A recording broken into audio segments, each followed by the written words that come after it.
各位来宾啊，时间差不多，刚助理忘了提醒我，我忘了介绍我自己。那我是清大电机张国凡教授，啊，这个在智慧电子桥接计划担任副执行长，自己是来做computing memory for AI 这方面。那我们接下来我们就进行早上的第二场second phase of the talk this morning, and we will end at 12. 然后中午的时候还是跟昨天一样，就是用餐时间，我们到时候会再宣布一些下午的一些事情。那所以我们就开始我们今天早上的第二场。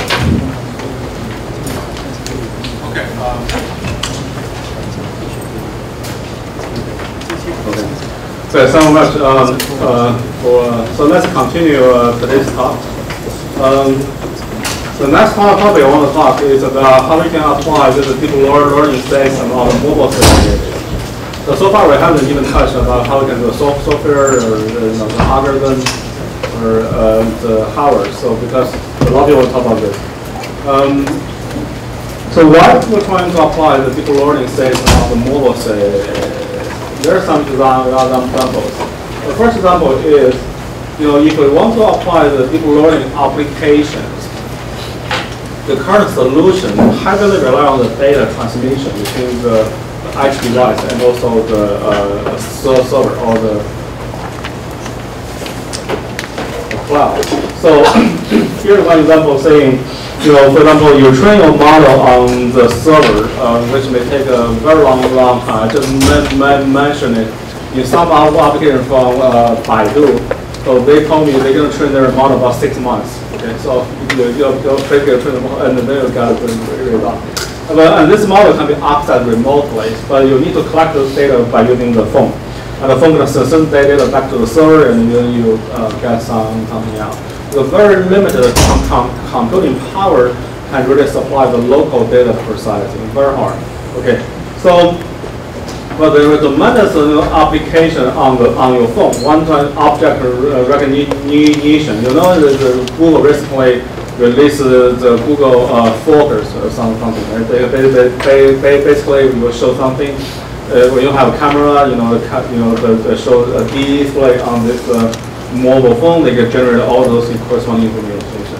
And also the motion prediction, the AR or VR, there are large interaction between the human being and also the device. And many of them actually rely on the people learning to process those information. Also the navigation, the mirror detection, or the language processing of the phone, you're three, you talk to the phone and hopefully can process. And currently, it's very simple. You have to rely on the network to support those things. And there's no way for you to really deploy those stuff on the phone because that's consume a lot of power. But the issue is, if you look at those challenges, if we want to mitigate, if we want to mitigate the workload of those applications on the phone, we actually suffer from a lot of challenges. So one thing is the battery capacity. So even with already designing the embedded CPU and the GPU, it's very hard. Okay, it's very hard because the power is still very high, and all the computation of deep learning unfortunately involve very large volume of the computation. The existing solution is we have a client server, framework. So this creates a security issue because if you transfer the data from the device to the cloud, you may be able to relate those information. Of course, there are a lot of research regarding data integrity. So that means you need to, somehow apply the encryption on the data during the transmission, so people are not able to get those data. But the general actual overhead. Another thing is there are many mobile devices may be hacked. This hacked device is going to generate, the poisoned data to the server. If the server rely on those poisoned data to train their model, actually the model may be able to be poisoned and affected by accuracy. So the many security issues during this framework. But not even mentioning, you need to have outside server support. So people say, oh, we have to do model compression. So that means we're either going to reduce the size of the model and apply on the mobile devices. There are many papers talk about this. And the reason is a state of the art is they can compress the deep learning data by 50 times or even larger. Okay. The issue is compressing is not free. Okay, you either sacrifice the accuracy or either introduce additional computation cost. Some people say, I don't want to compress the model, I compress the data transmitted over the data link. It's actually already there. Most of the mobile phone we have, they try to transfer the data is highly compressed, but still it consumes a lot of power. Okay. Waveform device solution utilizes the available mobile device under the wireless LAN to construct a distributed computing cluster for DNNS. When originally proposed, people think it's a crazy idea. Why you want to do the deep learning on the local mobile distributed cluster? People say I either can send the data to the server, or either I can constrain the computation of the device as inferences. But then people realize that there are many applications, especially in the IoT, we don't have sufficient support from the server. So in such a case, we want to have some, maybe even minimum, ability of the learning and the testing the local to do the stuff. But we have a swarm of the mobile devices to do those things. But there are many challenges here. So number one, how we can decrease the transmission data size, because it's still kind of very big. And if we keep the channel on, the channel is going to consume a lot of power. If we keep the channel on and off, how you can predict those stuff, right? This is all the traditional research topics, but we're not talking about those stuff. You know those solutions. But how to balance the workload and how to minimize the device-wide memory and the computation cost. So all those things need to be handled if we want to really build the mobile level DNN computing platform. So the paper we proposed here actually won the best paper award in later days. So that's about the stuff. And this one example to show, you have the distributed typing on the mobile cluster. You already have input layer, upper layers, and hidden layers on first. And you all know we have to partition the model to those devices, right? Either the data part of it, either the model part of it. We all know this. But the issue is, if we really want to implement the mobile devices, so how we can do this? Because we are suffer from different constraints from the PC server or in the mobile server, because the data transmission is very costly in such a scenario. So here is what we have done. So we deployed the MXNight library on the mobile devices. MXNight is developed by Yahoo. This actually is a light deep learning framework which you can use, running on the cell phone. At that time, the TensorFlow Lite has not been proposed yet. So that's why we actually customize our MXNight, to use that one to deploy on the mobile phone. And we implement point-to-point network topology so that we're able to automatically dispatch the workload across some mobile devices. And we test the predicting speed of the different model size so that we can intelligently dispatch those workloads so we can finish all the work things in the minimal time and also balance the workload across the different nodes. Those are the three different solutions to solve all the challenges we have in the first slides. There's a So for the first one, we'll talk about what we learned from running deep learning network. Okay. So let's talk about the convolutional layers. Convolutional layers is one of the most important layers in the convolutional neural network. By the way, here we just use the convolutional neural network as an example, but it does not mean the technique can only be applied to the CNN. It also applied to any other networks. If you're interested in writing a paper, say I'm going to apply this technique to the RN, feel free to do it. Okay. So that's the thing. So the CNN, in CNN, the convolutional layers, including a set of the filters, are convoluted with a part of the feature map iteratively. Okay. They generate a lot of data reuse and multiplication, so on and so forth. So if we really run those things on the mobile devices and characterize the computation time, you'll be able to find out, as the blue bar show, about 90% of the computation time of this neural network come from the convolutional layers. Keep this concurrence, because we need this concurrence to guide our network deployment. And fully connected is the second largest component, but if you look at this skills log, so actually basically means this is actually only about 1% or even less, compare with this execution time to the one of the convolutional layers. So we forgot about the fully connected layer, we just handle the CNN. So that means the CNN, in CNN, the convolutional layers is really computing intensive. And we need to, somehow apply those stuff into distribute those stuff into different. That's more it, please. So you are talking about using one mobile platform to inference or to training. Here is a very good question. This one is the inference. We talk about inference first. We want to talk about the training. So this result is from the inference.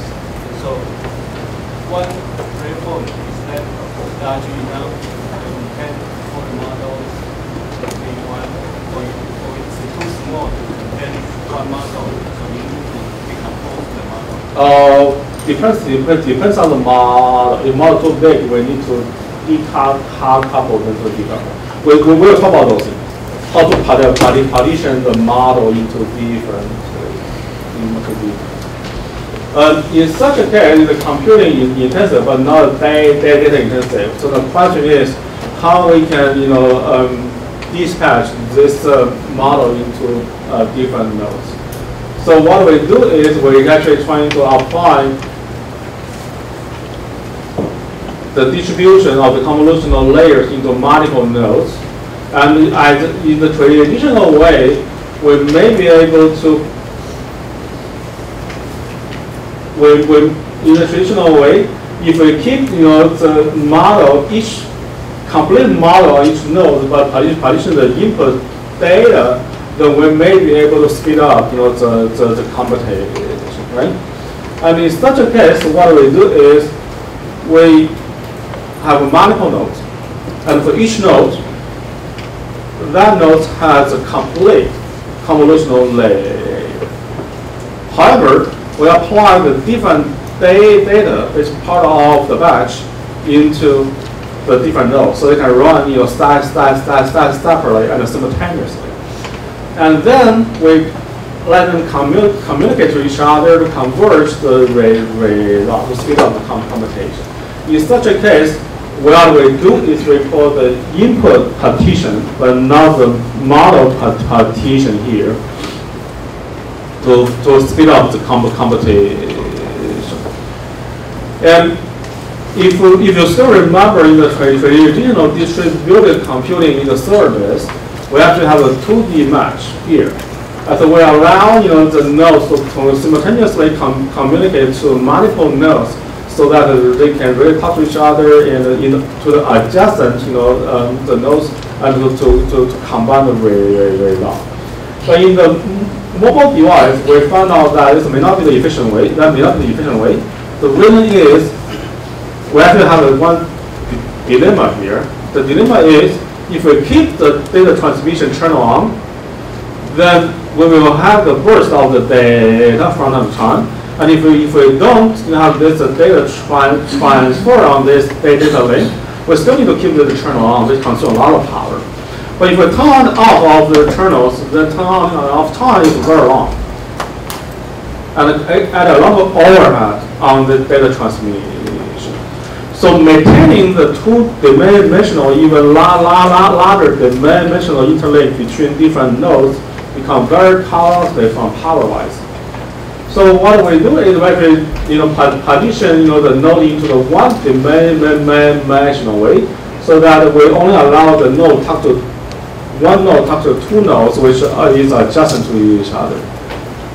And by doing so, we limited the data transmission between only adjacent nodes, so we can reduce the power consumption and performance overhead. And this the result is the intermediate result we show here. So we have 16 layers on the VDG, from here to here. This is the 16 convolutional layers. And we try, if we run the whole model in the local or deploy on 2 workers, 3 workers, or 4 workers. You don't have to be the power of 2, by the way. It can be any other arbitrary numbers.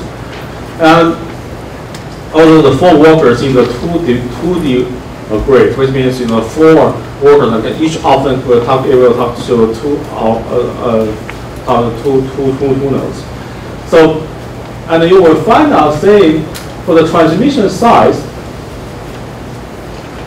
the one-dimensional result for the 4 workers is actually higher than the one of the 4 with the two-dimensional grid. It's very simple to understand because, in the two-dimensional one, you have more nodes you're able to talk to each other.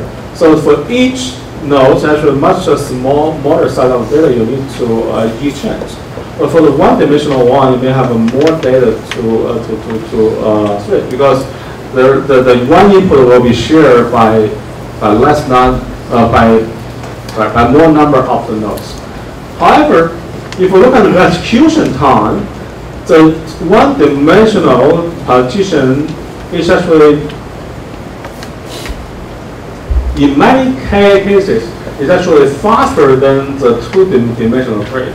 Simply because we save, the transmission time because we don't have to turn off the terminals frequently. We can maintain the higher utilization rate of this bandwidth between different nodes. Okay. So as a result, we have to save about 20% execution time compared with the one-dimensional partition with two-dimensional partition. This is the first thing we learned. But we may change the conclusion if we're able to have a shorter sleep time of the transmission channels. And we're working on that one now with LG Research. So they give us the hack on their firmware. We can change the transmission model of their phone. So we will be able to report some results later this year. So another thing is the fully connected layer. Fully connected is the second important layers in the convolutional neural network. And there basically means all the neurons are connected to all the input neurons are connected to all the output neurons. Okay, and each output is a summation of all the input multiplied by the weight. If you look at the memory usage of the convolutional layers and the fully connected layers and others, we'll find out the majority of the memory usage is actually 87% come from the fully connected layers. This actually means that even the convolutional layers consume a lot of computing power, but because the larger reuse of the data in the convolutional layers, so they are not occupying very large size of the memory. But fully connected layer, occupy large number of the memory. In other words, the computation of the fully connected layer is memory intensive. In such a case, because we need to store a lot of weights on the fully connected layers, we may be able to, well, which can occupy a lot of memories. We may be able to do the weight partition, so that we can partition the fully connected layer into the multiple nodes, to reduce the usage of the memory and to improve, the performance. So how we can do it? So we leverage some technique we call the sparsity of the fully connected layer. Because if the connected layer is fully connected, it's really fully connected, which means all the input connected, all the output, there's no way for us to do the partitioning, okay? So we have to leverage some technique for the pruning or the sparsity of the fully connected layer. The basic idea is, if you still remember, we talked about in the first lecture this morning, the fully connected layer may be able to simplify so that we can remove the majority of the connectivity and also leave a very small portion of the connectivity, but still maintain the similar accuracy. For example, number one, we have the fully connected layer, and then we do the sparsity so that we can have a sparse neural network, and we do the clustering. We do the clustering of those nodes and the connectivity so that we actually can group the connectivity into the local dense group over the cluster, and then we map those cluster, group the cluster, dense cluster into different nodes. So let me repeat again. So what we did here is, number one, we do the sparsification on the fully connected layer so that we can translate or simplify the fully connected layer down to the sparse connected layer. And then we do the clustering on those connectivity so that we can group those connectivity to the local dense groups. And then we map those groups to the different nodes. But that's not enough, because even when we do the clustering, the cluster group may have a different sparsity. Some of them really dense, and some of them may still are sparse. During the computation of the deep learning network, there is a well-known, the technique to accelerate the multiplication between the matrix and vector for the sparse matrix and vector multiplication, and the generalized, the multiplication of the matrix and vector. The basic idea is this: if the matrix and the vector are dense, we just simply do the matrix vector multiplication. It's done. Okay, in the matrix and the vector forms. But if you have a sparse matrix and a vector, we will perform the multiplication using the linked list to save the computation time, because we have a much fewer number of the elements which we need to perform. So it's very simple idea. So even this may actually, in terms of the number of elements, may be less efficient than perform our array, but we remove those redundant 0 times something, we may still be able to gain, the performance, right? So if we understand this, now the next question is, we need to set up some threshold of the sparsification of the matrix, so that if the matrix and the vector are dense enough, we will go for the GEMV, the generalized matrix and vector multiplication. And if the matrix and vector are sparse, we just go to the sparse matrix and vector multiplication. Done. Okay? Now the question is how we can compute, or how we can determine the sparsity threshold which we use to differentiate the linked list or the array-based multiplication. That is something we need to learn. And this chart basically shows, if we have how many calculations, of this linked list and array-based combination, the execution time of the linked list is much higher than the array for the same number of the calculation. However, here we don't differentiate 0 times something or non-zero times something. So if, for example, if the combination is this point, because there are total number of elements at this point, then we may choose the array calculation.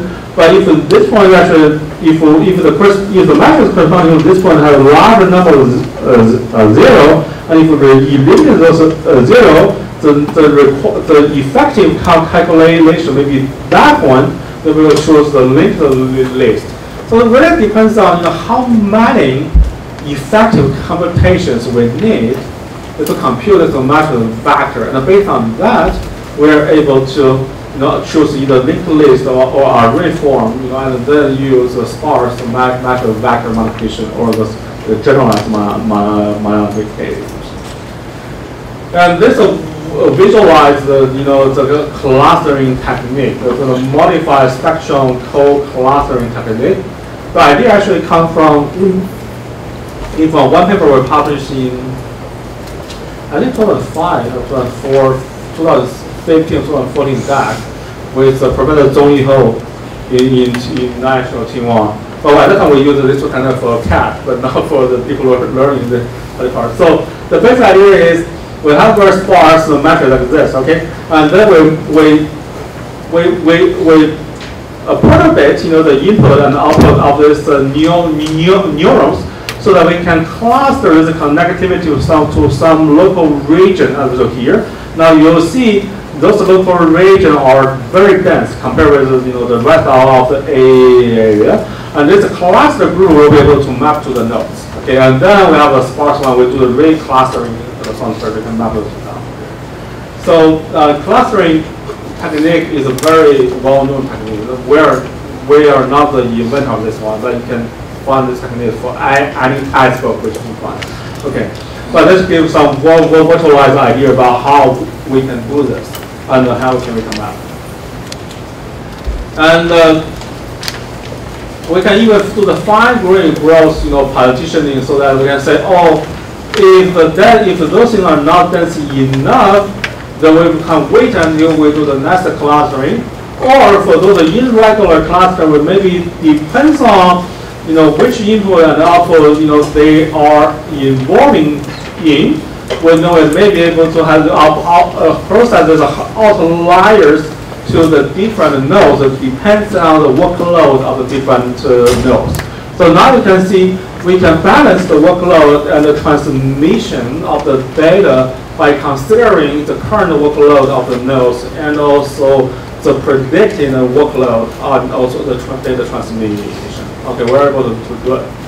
So that is one example here. And the result is very interesting. So for the different size of the fully connected layers, here's the size. Okay, from the 25,000 times 4,000, 4,000 times 4,000, 1,000 times 4,000, so on first. And the transmission size reduction, which you can see here, you can see how large percentage-wise we can reduce the transmission size. If we increase the sparsity rate from 70 to 100, then we're able to reduce the transmission size significantly from 20% to 40%, even higher. Here, some cases from 70% even higher. And for the different number of workers, increase the number of workers will dramatically reduce the transmission size. Because there are so many local interactions we can handle rather than we measure a large number of data between the different nodes. It actually shows that transmission size decrease when we increase the sparsity of the neural network and increase the number of the workers. Show the scalability of this technique in terms of the skill of the system and the sparsity of the layers. Okay, so that is the result. So now it's about the inference of the neural network on the mobile devices. So we have one question was asked. Can we do training? Yes, we can also do training. So training is relatively simpler. If we really understand how we can position on the testing. For example, this is a patch. Okay, that's right. This is a feature map. How we can patch those stuff to different patch, and then wait for the different, and then fill those things down to down to different filters here. With the different patches here, and for different column. And then we have the kernels which is going to multiply this patch to do the match modification. So now you can see actually, even during the training, we have the convolution between the feature map and the filters. Sorry, not feature map. In the kernels and the filters. So what we really do is we actually convert them to the vectors, and then we do the multiplication to realize the matrix multiplication. I'll show you. Now the question is, how we can map those stuff, down to the different,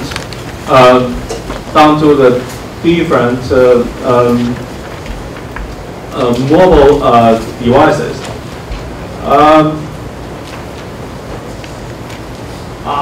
Okay. So this technique actually will introduce more details in this afternoon, but let's do some basic idea. So we just learned it's clustering, which you saw here. But what we did not mention is how we are going to generate the sparse neural network, right? But if you still remember, there was one slide in the beginning of this lecture talk about we can manipulate the loss function, to affect the training process of the neural network to make the neural network sparse. Now here's one example. Say we may be able to generate the structural sparsity of the neural network.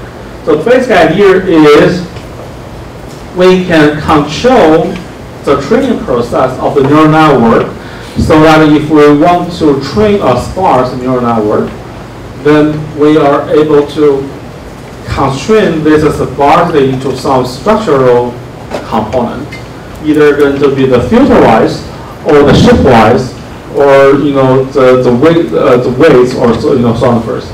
And this local dense structure is able to map down to the different mobile nodes. And this chart shows that for the different models, if we have the different layers of sparsity, which means for different layers, what will be the sparsity? You can see there exists a trade-off between the error rate and the sparsity of the different layers. In general, the higher error rate give us a higher sparsity. If you want to improve the accuracy, you have to sacrifice the sparsity, which means more connectivity needs to be reserved on this neural network. But no matter what, if we are able to apply this technique with a group solve, I think we should use this thing before the technique. But let's say there is one technique which we are able to constrain the sparsity of the neural network to some local structure. Then this technique is able to reduce the computation time and also the data transmission time efficiently, because we're able to map this local dense computation to the nodes and minimize the interaction of the data transmission between different nodes. And this result shows that for the different convolutional layers, this computation time can be reduced. For the different sparse model, the higher sparse, it means the shorter computation time, and this reduction rate of this data transmission. You can see I dramatically reduce data transmission. That means the power saving on the data transmission, and this the different models. So that is the result show when we're able to train our neural network to preserve this local dense groups and map this group to the different model. And this is called the model-wise the mapping for the training. And for the data part of them, for the training, we have the data. If you still remember, we have different nodes in the model, so we're able to apply different batch to the model, and the model generates some gradients, and we generate. Then we average these gradients to generate the final model. But if you look at this training process, there's one thing we did not consider is the data transmission, because if you still remember, the mobile computing. The data transmission consumes a lot of power and the computation cost. So this is a traditional distributed architecture for the training. We have an initial model, and this model actually copied to the different workers, and the data applied to this different workers, but there may be the different data, and we compute the gradients. And this gradients will be sent back to the governor of this operation. So we can merge all the gradients from the different workers to generate the final gradients. And the gradients will be updated weight and sent back to the different workers to update their corresponding model. And we do that again and again, and eventually we will converge to the final model. Okay, that's how the distributed system works, as we just mentioned in the previous lecture. And then you immediately realize that during the data transmission, the gradient transmission between different nodes, the cost is very high. So one way to do it is to reduce the size of the data we need to transfer between the workers and the governors. How are we going to do it? A naive way is it gradients data, right? So we just compress the data and send to the governor, and we're done. But the issue is there are many compression techniques. Even you don't need to know the deep learning algorithm, that's still our point. But the cost can be very high. So can we come up with one technique in this mobile platform so that we can have a minimum number of the bits we can transfer between different mobile devices, to represent the gradients, as we show here. So that we can encode these gradients and send to the GO, and you can decode them and then merge and then encode them back, so on and so on first. So the simplest way we're going to do, and we found, as also many other previous work show, is we can do one bit.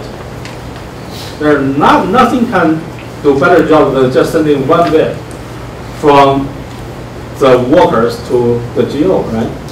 And now let's say we have nodes and we quantize, this information. We can arrow something, and we generate only one bit, a flag, to the GO saying, hey, this is the trend of adjusting the gradients, but not really gradient itself, so that you can really change the value of the gradients and generate the new gradients and send back to the local node saying you probably also need to adjust these things in your backend first.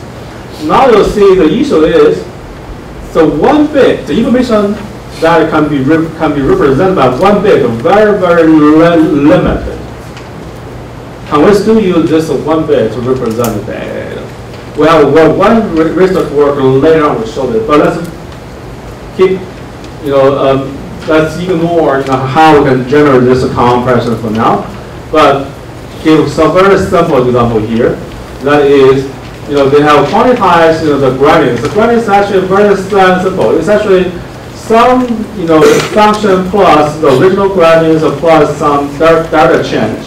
And error feedback will be the gradient minus something. There will be the reward function of this function to give this quantized gradients, and then we will adjust this delta. So one way is we just apply the delta to be some value, change a little bit, so that we know this maybe some direction we need to change the gradients, but it's a very small step, so that we can still convert it. This is one way, to use this 1 bit to train this one. But this is not the optimal one. Just like it's just one way, to use a 1 bit, to transfer kingdom. So now you'll see there's a trade-off. The trade-off is how you can choose the delta, right? Because the larger delta means the larger change, and you may not need that change, so it will affect the convergence. But smaller delta will take more steps to converge. So that's become the heuristic, to value of this. And the results show that increase in the mean batch size, for different nodes, you can see for the different neural network, computation time will linearly increase, in this convolution convolute and also the learnite. But for MLP, it's actually to slowly saturate with some value. And this side is the computation time of those word access to the computer time and those stuff. So now you see the time consumption with a different meaning by size or something are not exactly proportional to the computer time, not proportional to the meaning by size. So another approach, another technique we need to handle is, if we know we can send binary gradients between the nodes and the GO, and we know we can compress them, we know we can do the clustering and the sparsification to simplify the network. But still, we are facing the last question is, after all this, the workload of the nodes will be very different. Even you distribute the same dimension of your neural network to the nodes, simply because for the different batch size, they have very different computation time for the different GUIs. So how we can balance the workload of these GUIs? We actually choose a very simple profiling technique. The basic idea is very simple. We have a lookup table like this, and this will be the number, the size of the mini batch. It will be the execution time. And now we know our batch size will be 75. Okay, and we all know we need to divide, there's a batch across all the nodes, but different nodes may have different computation time, different computation power, and even different, different component of the sparse neural networks may generate different execution time. So we always start the slow way. We always start with the fastest one, which means the node 3 saying, oh, node 3 can handle the batch size equal to 75, but need a 400 millisecond to finish this.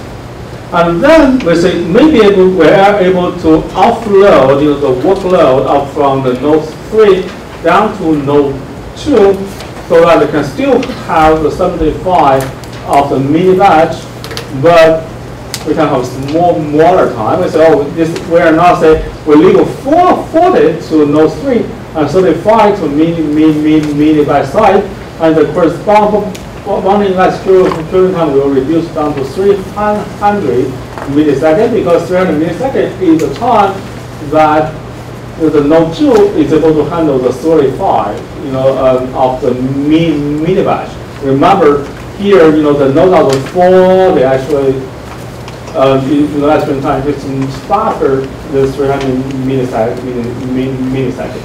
But then we realized that node 2 will be the bottleneck because node 2 now needs 300 milliseconds to finish all the things, but node 3 only needs maybe 200, to finish the workload. So let's say, when we're able to offload, we may be able to offload the sum of our media batch size to the node 1, and also from node 3 to node 1, so we can balance the execution time across all the nodes to about 200 milliseconds.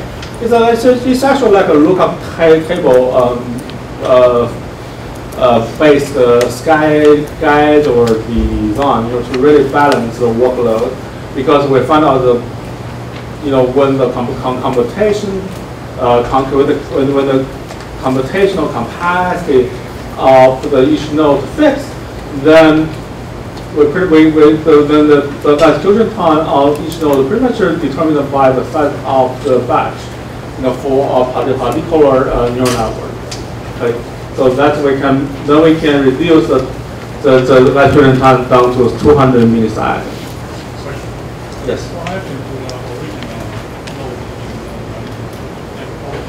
Oh no, this is just a lookup table, because that means lookup table means if we apply the 440, to the node 1, that takes 400 milliseconds to finish. Yeah.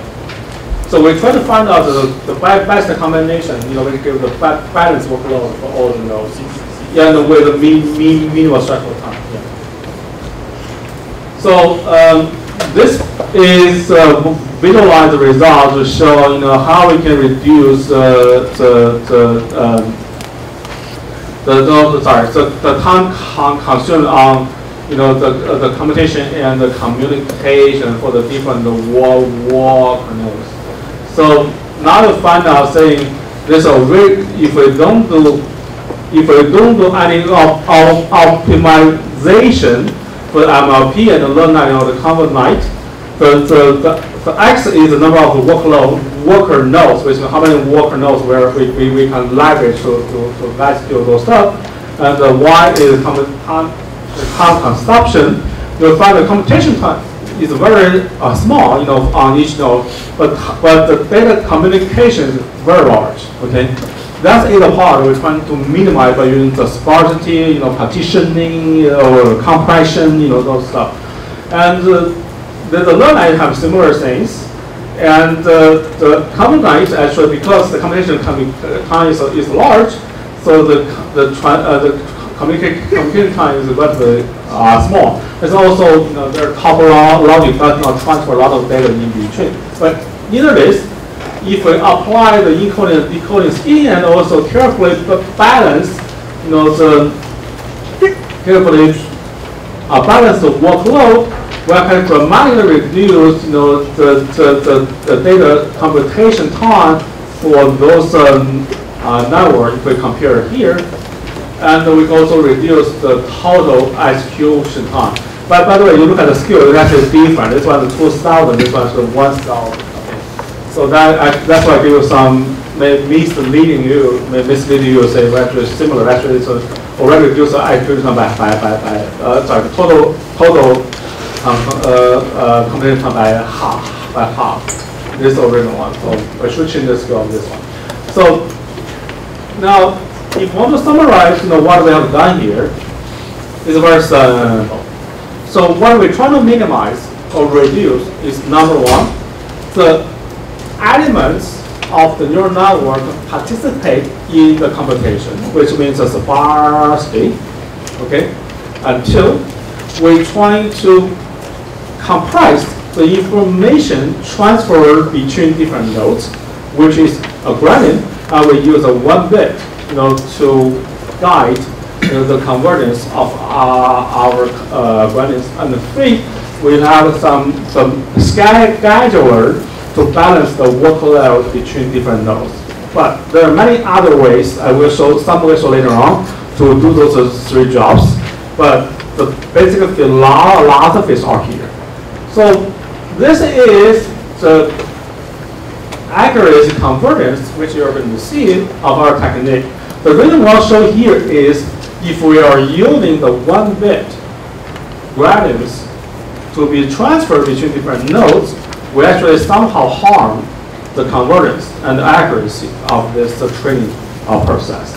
And what is shown here is, following the increase of the epochs here, the accuracy of one workload, one workers, two workers on first, it's actually going to converge, to the original accuracy. Okay, and we don't find out any rule basically saying the more workers will be, harm the accuracy convergence more or less, because we do see the controversial result here. Say the 4 workers, they generate lower accuracy, but in this case generate higher accuracy, the faster conversion rate, and this one is the same. But no matter what, we still achieve good accuracy, even we make so many trade-offs between the so many trade-offs in our people may be able to tolerate such accuracy degradation 2 to 3% because it's a local mobile, framework. So compared to the very powerful, a cloud-based training process. So that is the way which we show here. However, what I did not see here is this sparsification may be able to improve by some techniques, so as the more workers we have, the higher accuracy we're able to achieve, which we'll introduce later. So now we finish the mobile part. We talk about now we switch to the mobile simplification and the reduction technique. Our warning here is that following a lot of equations. Okay. So, but I'm not going to show all the deep details, so don't worry about it, but the simple idea. The idea are very simple. If you don't understand the mathematical part, fine, you don't have to. If you just understand the basic idea, that would be great.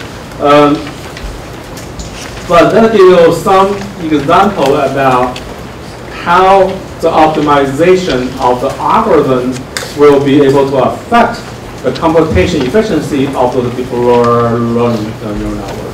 Okay, that'd be interesting. Because one friend or a lot of friends asked me, you were doing Harvard design, why you can switch to the deep learning and even publish paper in NIPS or ICCV or CAPR. I just told him actually I still understand those questions for Harvard part, but I try to optimize those things based on my Harvard understanding, then apply those techniques to the software part. That's why I give you some example about this translation. So you can do the same thing. So okay, okay. So we introduced three works. Originally, I leave the 4, but I realized that maybe give too much information in my slides. I will remove one. But if you're interested in, you can certainly read our paper. I removed one from the CVPR, which we published this year. But if you're interested, you can easily find our paper here. So this including the 3 techniques. The number 1 for the structurality, Sparse DNN was published in NIPS last year. Another one, the low rank DNN, also the ICCV this year, and the coming ICCV actually.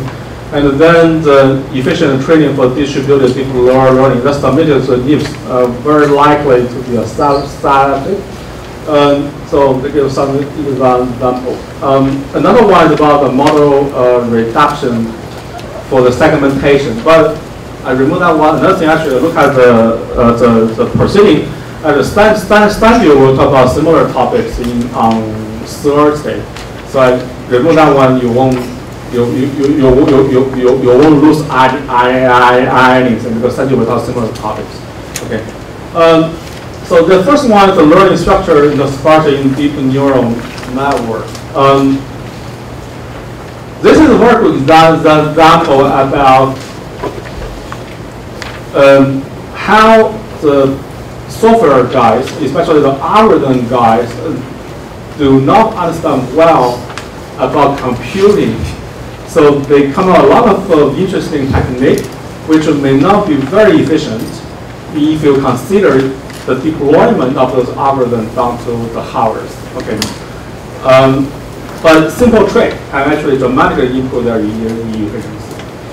So let's talk about why people trying to do the pruning on pruning on this simplification of the neural network, because we are experiencing the dramatic increase of the number of parameters of the neural network.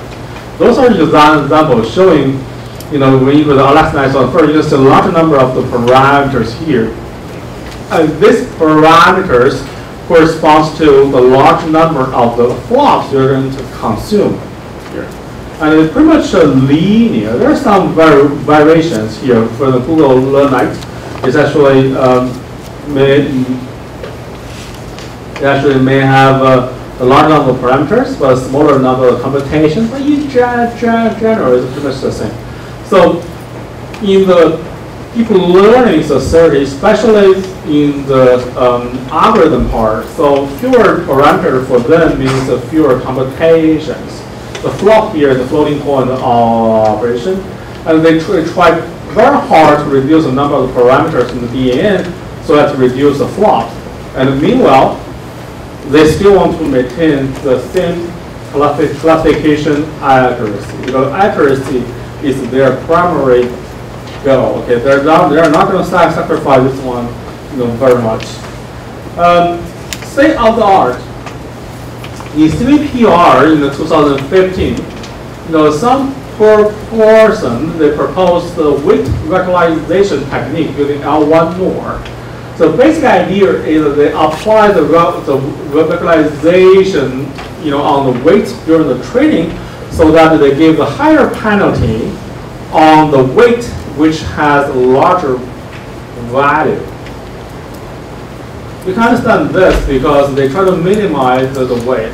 As a result, many weights will be, trained to very small value or even zero that can be safely removed. Okay, and this is one example to show they can achieve very high sparsity for all the convolutional layers, like 92 or even 95%, which means you only have 5% left, but still maintain the similar accuracy. And the theoretical speed up, which means the parameters and blah blah, actually can be very high. So in the case, 16% or so on first. I can tell it's not true. We're not sure it's totally 8 now. This was theoretical speed up. Okay. Some other guys saying we may do the connection pruning. So I'm not going to change those stuff during the training, but instead we do the retrain, and then we remove the connections, whose weight is smaller than some threshold. And by doing so, we can still maintain the good accuracy, but the large number of that amenity will reduce, as here. It may not be 90% something, but still, we can extend this technology not only for the convolutional layer, but also for the fully connected layer. I got the result. And they show, they can actually, they can, you can see they can prunate the parameter that's so large, but the remaining parameter is very, very small. And for all the deep learning guys, that means the large reduction on the operations, right? Because you don't have to compute these connectivities. The issue is, if you really run those things down to the GPU and CPU, you're not going to get 16 times performance improvement.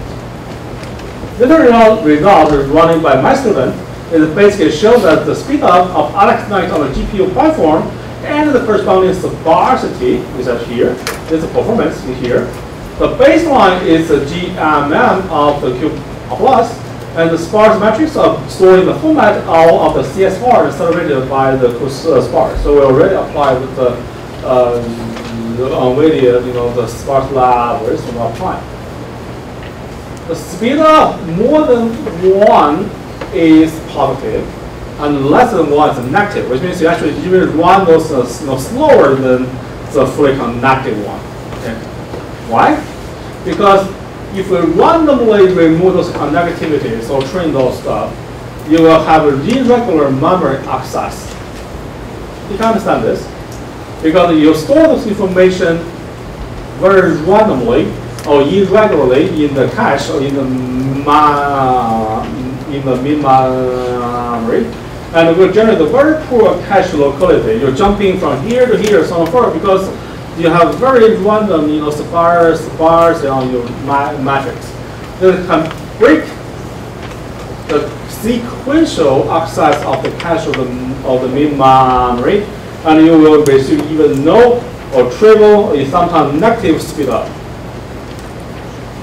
That's an example to show the algorithm guys may not really well understand, the computing, how the computing, hardware runs.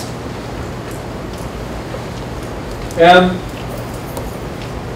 people can do what can do is people can do the software customization. You can hard coding the non-zero weight in the source code so that you can make them more regular, or you can make a hardware customization to generate some accelerators for the compressed one, so they can have some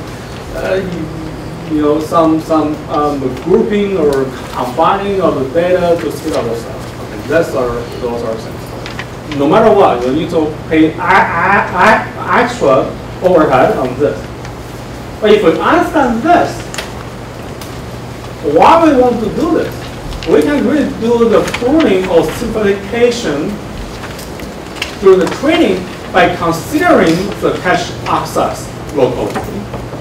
So in other words, we maybe will do the structure in the sparsity so that we can maintain the local dense but the regular shape of those neural networks, and to generate the regular memory access, and to maintain the good cache locality and the great speed up, so that we don't have to run either hard code the weights or generate some lowering technique which can pack those. And this is one example to show if we don't have this technique which we propose here. If you have the convolutional layers, we visualize those the filters to the weight matrix. So you are able to generate a feature matrix like this, and you can see random dots across the whole matrix. But if we do the structural sparsity, we will introduce in the next 15 minutes, we will have very regular sparsity we generate here. Okay, and of course you can see this one will have very good the memory access performance. I know you don't like this, but I still need to talk about a little bit equation here. You will still remember the loss function we introduced, right? We have the arrow, term here. We're trying to minimize, the differentiation between, or the difference between the target and also target output and the output you already have. And then the first item basically shows the one we're trying to minimize. And the second item basically shows we call the regularization term. And this term usually affect how the weight will be trained and topological structure of those weights. And here, what we are trying to do is we have the structural model so that we partition the weight into different groups. And for those groups, we apply the L2 norm, which is here, as our regularization penalty, so that we're able to, minimize, the number of zeros, which is outlier of this structural structure. And the mathematically, for some people who are interested in mathematics, that this loss function is actually means we move the cost function here is a cost function of plan, and this is a constraint which we imply, which we impose here. This regularization term. we move this optimization of the plan, so eventually touch this constraint training surface, and very likely, I'm saying very likely, but not guaranteed. We actually make this point, which that the one group of this regularization term equal to 0. Okay. Then by doing so, we are able to train the Hubbard housings so that we find out there's a contact points between the constraints and the the minimization of this minimization of this loss of function here. Okay, so this technique is called group lasso. So group lasso is not new. People have to use the group lasso for many objectives. But here we use group lasso for the structural learning. And the learning structure is sparsely determined by the way of splitting the groups. We have two ways. If the two ways are grouping as one group, then they will be optimized simultaneously. If both of them are non-zero, they are not. If the group are non-zero, both of them will be non-zero. If the group is 0, all of the weights in that group will be 0. Okay, that is the basic idea. So we have multiple layers, levels we're able to apply the group lasso. The first one for the channel-wise, which means we can group all the weights belong to one channel into one group, and the filter-wise and the shape-wise, we can find out all the corresponding weights on each filters as corresponding positions of every filters are grouped as one shape as here, and we can even learn the depth of the layer. For example, we can chop one layer out of the whole neural network. That's crazy, but if we are able to do it, we'll show you later on. And if we chop the whole layers, we may not have the path, propagate, the output to the final output. So we can we add a shortcut, so we can directly output this output from previous layer to the next layer. So we have a different, way to group this with, and we'll show later on for the different levels that will have a different impact. Okay, either we learn from we'll panelize unimportant filters and channels, learn the filtership, learn the depth of the layer. Here's one example to show how we can panelize the unimportant filters and the channels. Number one, our baseline. We will learn that very small. Okay, we can use up the underneath, which is the writing,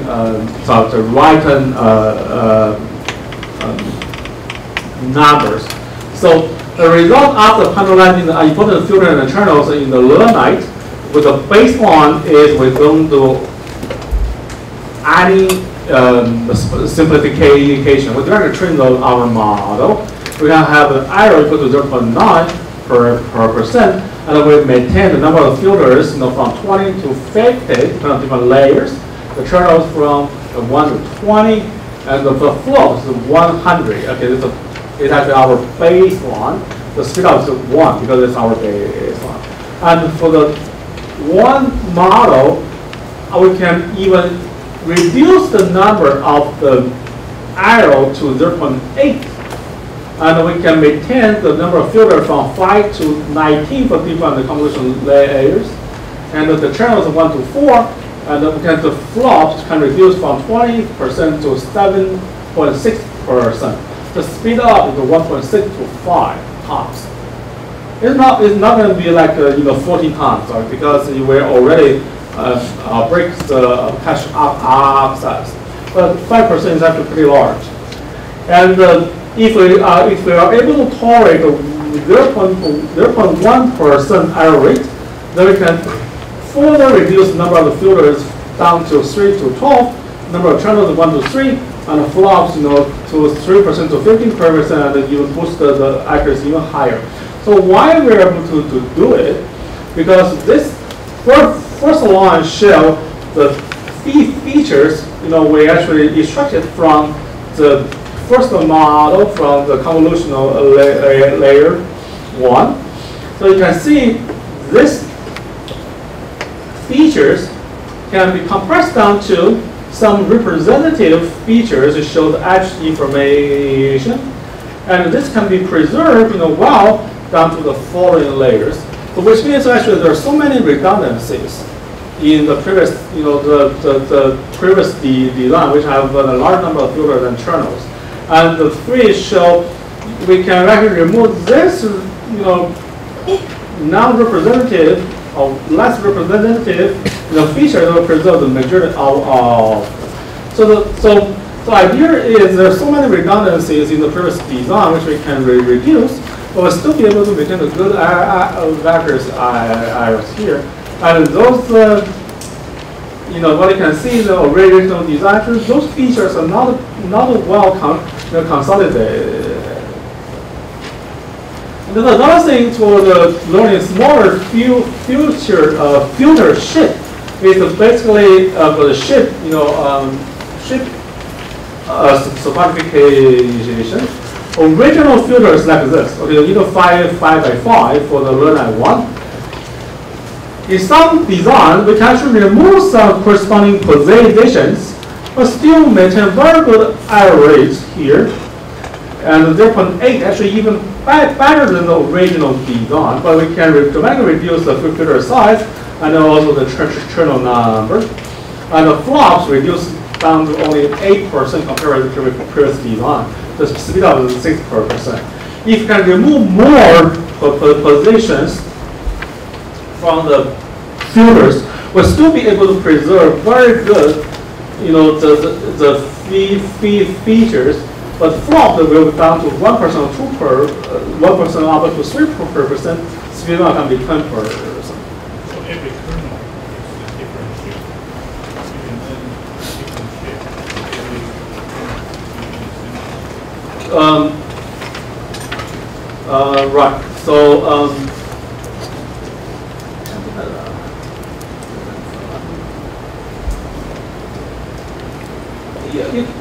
yeah. I think I understand from that way. But here actually what we really do is we actually only change the filter size. The kernel already have 5 by 5. You can compute every single position. But now you can see there are some positions actually does not really generate the useful information. So you can remove those information, but still be able to compute. So the kernel comes by this actually will be still pretty. You're learning, yes. Yeah, pattern curve. Yeah. And then so it's different.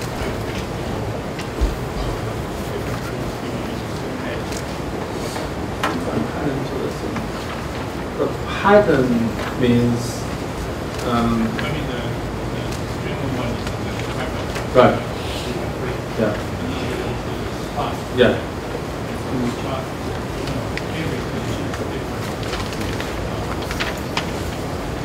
I got a different shape, yeah. So, but this one we apply to all the kernels here.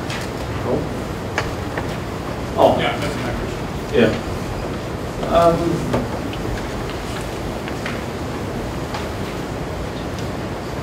No, I think for different kernel you have a different field.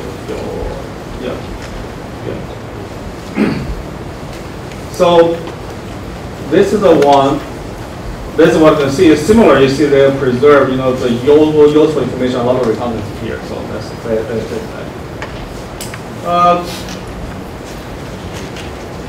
So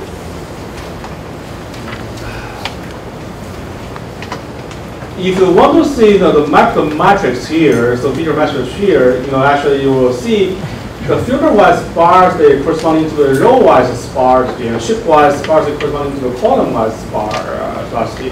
When you actually map those information down to the matrix represented in the computation, so that means it's a smaller dense weight matrix, and also you can store those matrices, you know, down to the cache. So Here's the C410 result. You see, we have the baseline. We want to keep the same error rate as the baseline. The row sparsity will become 50%. 1% means almost 0. And the colon sparsity will increase by 59% to 35%. So the first, the speed up will be about 30% or 1 something %. And you can,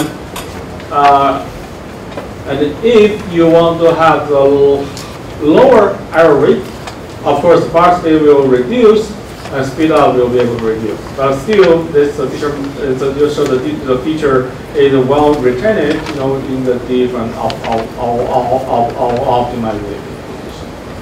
And this is the result. So say if we learn the row-wise and column-wise sparsity here, this L1 NOR is L1 NOR technique, which means we just apply L1 NOR, but we randomly remove those connectivity. And SSL is a structural, sparse and learning. You'll see the error rate is pretty much the same, but L1 NOR design does not always give you the good speed up. In some cases, even negative, and we always give positive speed up. And if we can somehow tolerate the error rate, then you are able to improve this speed up. And for the CPU and the GPU, you will see the CPU gave a higher speed up, but GPU is still in the good shape. This for the different error rate. So now you'll see for the different error rate. Now you'll see if you actually have a lower error rate requirement for the L1 NOR, L1 actually does not really give you a good speed up. Actually, sometimes even worse. And in structural design, you always still give the positive speed up. So in general, we observe the higher speed up on the GPU rather than the CPU for about 2% accuracy loss. I asked my students why we have a higher speed up on the GPU. So my student told me because on the CPU, the general does not support the cache access very well due to their memory hierarchy, and for the GPU, the most trimming. So the structural design is able to give us better benefit on the GPU.